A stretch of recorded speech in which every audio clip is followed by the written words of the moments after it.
சேலஞ்சா சொல்றேன். நான் இருக்கிற திருச்செந்தூருடைய அருள்மிகு சுப்பிரமணிய சாமியுடைய மேலே சொல்றேன், 6 மாசம் மேல இந்த ஆட்சி இருக்காது, இருக்கவும் விட மாட்டோம். வணக்கம் மக்களே. இந்த வாயை வச்சுக்கிட்டு சும்மா இருக்கணும்னு சொல்லுவாங்க. அதாவது இந்த பதவி வந்தால் ஆடக்கூடாது, பதவி இல்லட்டினாலும் ஆடக்கூடாது. பதவி போச்சே அப்படின்னு ஒரு கோபம், ஒரு வருத்தம் இருக்கத்தான் செய்யும். அதுக்காக இன்னொருத்தன் வந்துட்டானே, அவனை எப்படிலாம் வசப்படுறது அப்படின்னு சொல்லி வாய்க்கு வந்ததெல்லாம் பேசக்கூடாது. இந்த வாயை விட்டு உலகி இன்னைக்கு மாட்டிக்கிட்டிருக்க யாருன்னு பார்த்தீங்கன்னா, நம்ம முன்னாள் மீன்வளத்துறை அமைச்சர் நம்ம அண்ணன் அனிதா ராதாகிருஷ்ணன் அவர் தான்.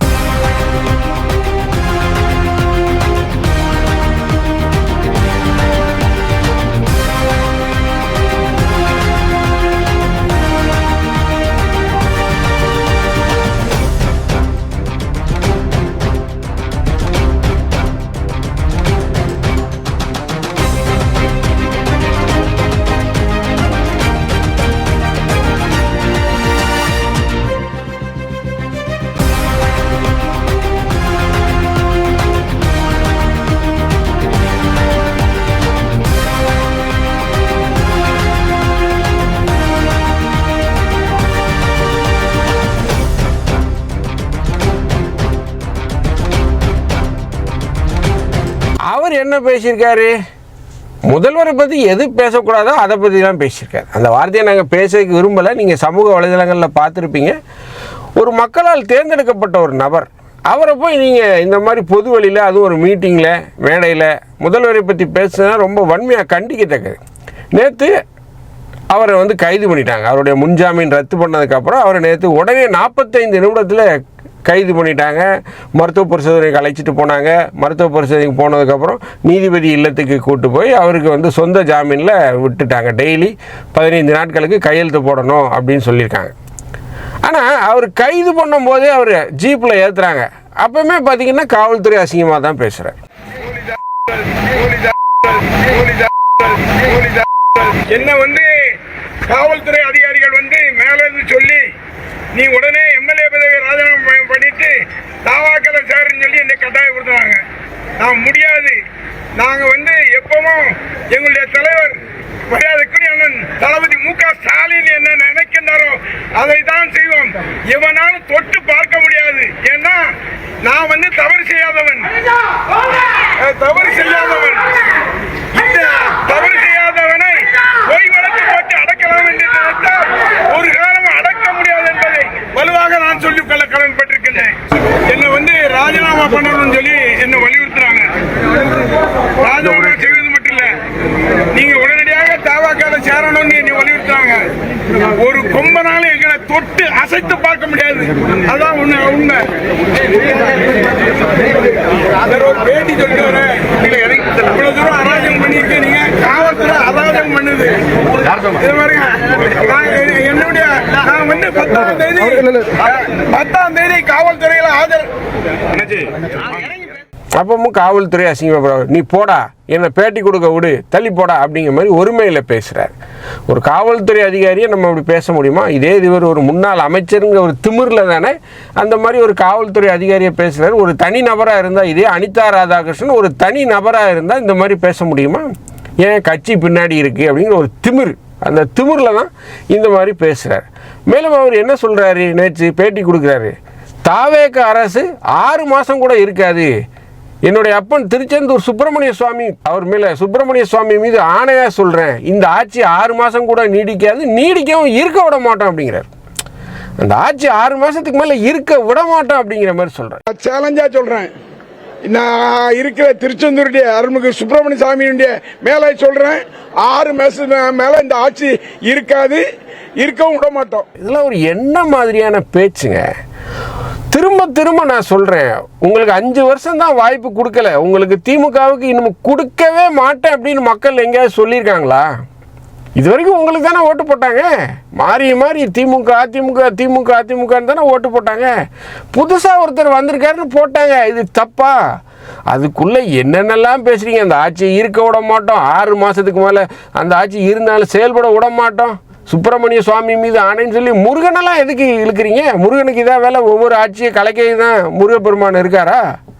அவர் நல்லது செய்கிறதுக்கு இருக்கார், மக்களை ஆசீர்வதிக்க இருக்கார் எம்பெருமான் பெருமான். அவரை கொண்டு உள்ளே இழுக்கிறீங்க. இதெல்லாம் ஒரு எண்ணமான ஒரு கேடுகட்ட பேச்சு.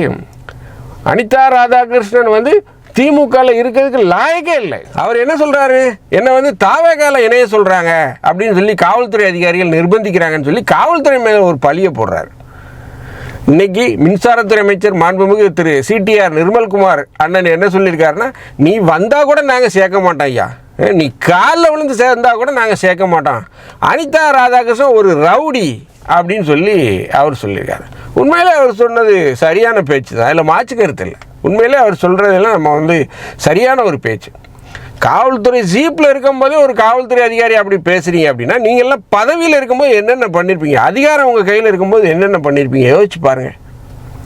ஸோ திமுகவுடைய வேஷம் கலைந்து விட்டது. ஒவ்வொருத்தரையாக குறிவைக்கிறாங்க. உண்மையிலே நான் சொல்கிறேன், அந்த முதல்வன் படத்தில் எப்படி கடைசி ஆயுதமாக ஒவ்வொரு அமைச்சராக கைது பண்ணுவார், உள்ளே வந்து எல்லா அமைச்சர்களும் போய் கக்கூசுக்குள்ளே ஒளிவாங்க, என்ன தலைவரை இப்படி பண்ணிட்டீங்களே அப்படின்னு ஒவ்வொருத்தரையாக தூக்குறாங்க. நல்லா ஞாபகம் வச்சுக்கோங்க, முதல்வன் படத்தில் என்ன நடக்குதோ அதை அப்படி விஜய் செய்கிறாரு. உண்மையிலே சொல்கிறேன், ஏவா வேலுவை குறி வச்சுட்டாங்க. இன்றைக்கி வந்து பார்த்திங்கன்னா செந்தில் பாலாஜியும் அவருடைய சகோதரர் அசோக் பாலாஜியும் அப்ஸ்காண்டு. இன்றைக்கி அவருடைய வீட்டுக்கு, பூர்வீக வீட்டுக்கு காவல்துறை அதிகாரிகள் போய் அவருடைய அப்பா அம்மாட்ட சம்மன் கொடுத்துருக்காங்க, திங்கட்கிழமை செந்தில் பாலாஜி நேரில் ஆஜராகணும் அப்படின்ட்டு. செந்தில் பாலாஜி தலைமறைவு. ஏவா வேலு சிங்கப்பூரில் போய் எனக்கு உடல்நிலை சரியில்லைன்னு ஆஸ்பத்திரியில் படுத்துக்கிட்டாரு. இன்றைக்கி தலைவர் ஸ்டாலின் அவர் குடும்பத்தோட 15 நாள் பயணமாக லண்டனுக்கு போயிட்டார். அடுத்து நம்முடைய முன்னாள் துணை முதல்வர் அவர் துபாய்க்கு செல்ல போகிறாருன்னு சொல்கிறாங்க. இப்படி எல்லாருமே போகிறாங்க. உண்மையிலே வந்து திமுகவை குறி வச்சுட்டாங்க. நீங்கள் கடந்த ஆட்சியில் பண்ண ஊழல்களை எல்லாம் தோண்டி துருவ ஆரம்பித்தாச்சு. தாவேகாவுடைய கட்சி தலைமை மிகப்பெரிய அளவு உங்கள் மீது ஊழல் புகார் இருக்குது அப்படிங்கிறது மக்கள் மத்தியில் கொண்டு வர்றாங்க. திமுக மிகப்பெரிய ஊழலை செய்திருக்கு அப்படிங்கிறத கொண்டு வர்றாங்க. ஸோ என்ன நடக்குது, திமுகவை சுற்றி திமுகவில் ஒரு மிகப்பெரிய பிளவு ஏற்பட்டிருக்கிறதாக செய்திகள் வருது. நம்ம எந்த ஒரு செய்தியுமே ஆதாரம் இல்லாமல் சொல்ல மாட்டோம். திமுகவில் ஒரு மிகப்பெரிய பிளவு, ஒரு விரிசல் ஏற்பட்டிருக்கு. அதை பற்றி தான் நம்ம இந்த நிகழ்ச்சியில் பார்க்க போகிறோம். நான் உங்கள் ஜோசப். வாங்க நம்ம இப்போ நிகழ்ச்சிக்குள்ளே போகலாம்.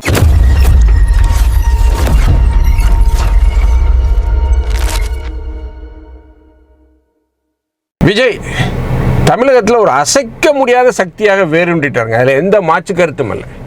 விஜய் இல்லாமல் இனிமேல் தமிழக அரசியல் இல்லை. தமிழகத்தில் விஜய் ஒரு முக்கியமான சக்தி. அந்த அளவுக்கு அவர் தன்னை நிலைநிறுத்தி கொண்டார். இன்றைக்கி நடக்கக்கூடிய நிகழ்ச்சிகளை எல்லாம் பார்க்கும்போது பார்த்திங்கன்னா, இந்த 2001 வெளிவந்த அந்த முதல்வன் படத்தோடு ஒப்பிட்டு பார்க்கும்போது பார்த்திங்கன்னா உண்மையிலே ஏறக்குறைய பொருந்துது.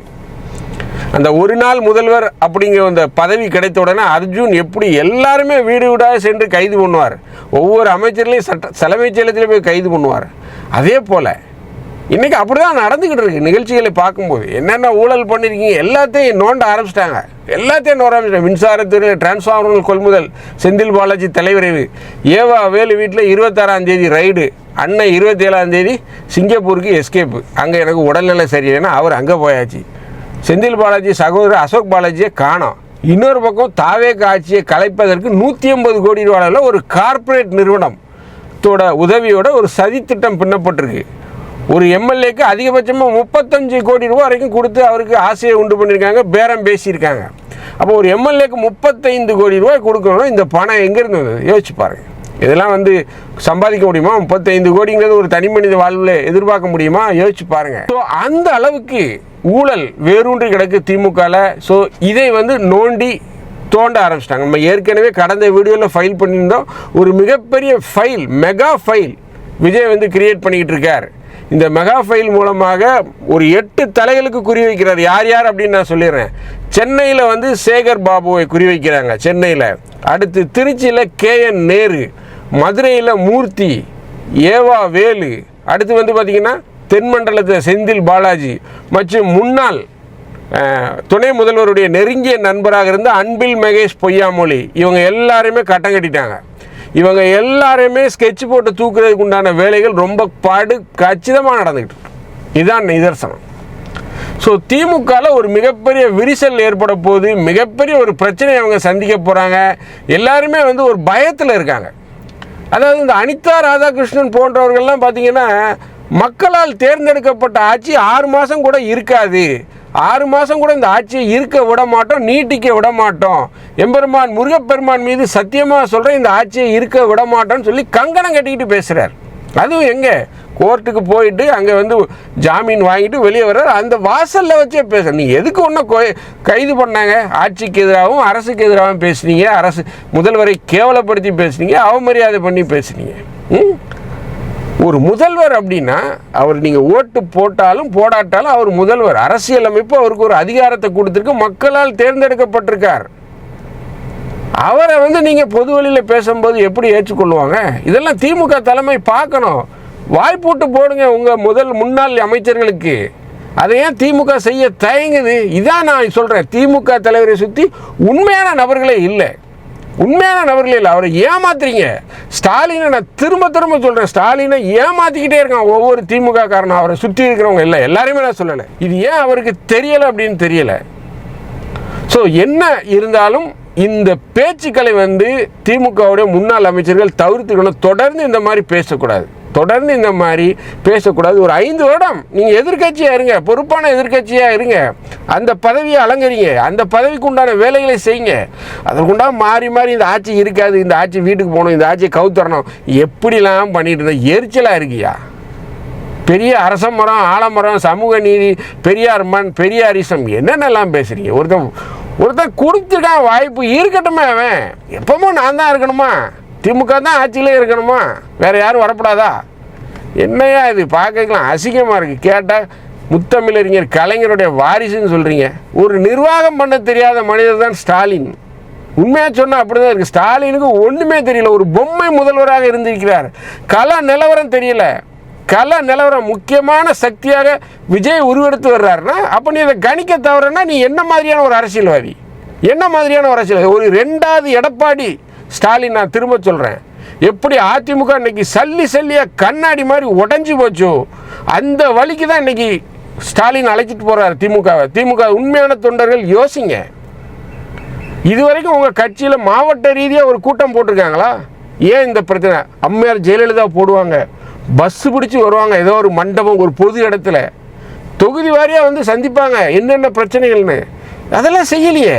செய்யாமல் வெற்றி மட்டும் வேணும்னா அதுக்குண்டான உழைப்பு இருக்கணும்ல. மக்களுடைய எண்ணங்கள் என்ன இருக்குது? உங்களை முன்னாள் அமைச்சர்களை கண்ட்ரோல் பண்ண தவறிட்டார் ஸ்டாலின்.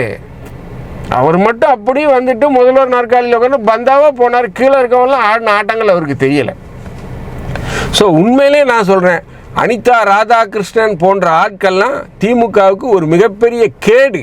அவங்கெல்லாம் திமுகவுக்கு பிடித்த ஒரு சனியன். அவர்லாம் உண்மையாக சொல்ல போனால் திமுகவை பிடித்த ஒரு சனியன் தான் அனிதா ராதாகிருஷ்ணன். இந்த மாதிரியாக முதல்வரையெல்லாம் பேசுகிற பேச்சுக்கள்லாம் ரொம்ப காது கொடுத்து கேட்க முடியாது. அவர் பேசிய பேச்சை நீங்கள் ஒரு டைம் உங்கள் வீட்டில் உங்கள் குடும்பம் பிள்ளைக்குட்டியோட உட்காந்து பேசுகிறீங்க, பார்த்துருங்க. அவர் சொன்னது சரின்னா நான் அந்த வீடியோவை டெலீட் பண்ணிடுறேன். உண்மையிலே சொல்கிறேன், அவர் அந்த அளவுக்கு முதல்வரை தரைக்குறைவாக பேசியிருக்கார். உதாரணத்துக்கு ஒரே ஒரு விஷயத்த சொல்கிறேன். பேசும்போது ஆத்தூரில் அந்த மீட்டிங்கில் பேசும்போது என்ன சொன்னார்னா, ஆதவ வர்ஜினா நீ தூத்துக்குடிக்கு வந்துடுவியா, திருச்செந்தூரில் கால் வச்சிருவியா, வச்சா உன்னை விட்டுருமோ, உன் சட்டையை கிழிச்சு ஓட விடுவோம் அப்படின்னார். ஆதவ வர்ஜினா ஒரு பொதுப்பணித்துறை மற்றும் இளைஞர் நலன் மேம்பாட்டு மற்றும் விளையாட்டுத்துறை சார்ந்த ஒரு அமைச்சர். அவரை போய் நீங்கள் அப்படி சொல்கிறீங்களே, சட்டையை கழித்து ஓட விடணும். ஒரு சாதாரண ஆளை உங்களால் ரோட்டில் கை வச்சு அடித்து அவன் சட்டையை கழித்து ஓட விட முடியுமா? எத்தனை பேர் வருவான் அவனுக்கு தெரிஞ்சவன். ஒரு அமைச்சரை நீங்கள் தொட்டிங்கன்னா அரசாங்கமே வரும் ஐயா. உங்கள் வீட்டு முன்னாடி ரிசர்வ் போலீஸே வந்துடும். இந்த ஒரு அடிப்படை அறிவு கூட இல்லாமல் எப்படி நீலாம் அமைச்சராக இருந்தேன்னு தெரியல. சாரி, எப்படி நீங்கள்லாம் அமைச்சராக இருந்தீங்கன்னு தெரியல. உரிமையில் பேசுறதுக்கே நமக்கு கஷ்டமாக இருக்குது. இவங்க வீடியோக்களை பார்த்து நமக்கும் அந்த மாதிரி அந்த நோய் தொத்திக்குது. ஸோ திமுகவை ஒரு நல்ல வழியில் அழைத்து செல்வதற்கு ஒரு நல்ல தலைமை தேவை. அந்த தலைமை ஸ்டாலின் அல்ல, உதயநிதி அல்ல. ஒரு நல்ல தலைவர் திமுகவில் இருக்கார், இல்லைன்னா நான் சொல்ல, நல்ல தலைவர்கள் இருக்காங்க, அவங்களுக்கு வாய்ப்பு இல்லை. இந்த குடும்பத்தை நம்பி இன்னும் திமுக ஓட்டுனீங்கன்னா முடிஞ்சதை நான் மீண்டும் சொல்கிறேன், திராவிட முன்னேற்ற கழகத்துடைய கடைசி முதல்வர் ஸ்டாலின். இந்த வீடியோ உங்களுக்கு பிடிச்சிருந்துச்சுன்னா தயவுசெய்து லைக் பண்ணுங்கள், ஷேர் பண்ணுங்கள், சப்ஸ்கிரைப் பண்ணுங்கள். மறக்காமல் உங்கள் கருத்துக்களை கமெண்ட் செக்ஷனில் சொல்லுங்கள். நன்றி. வணக்கம்.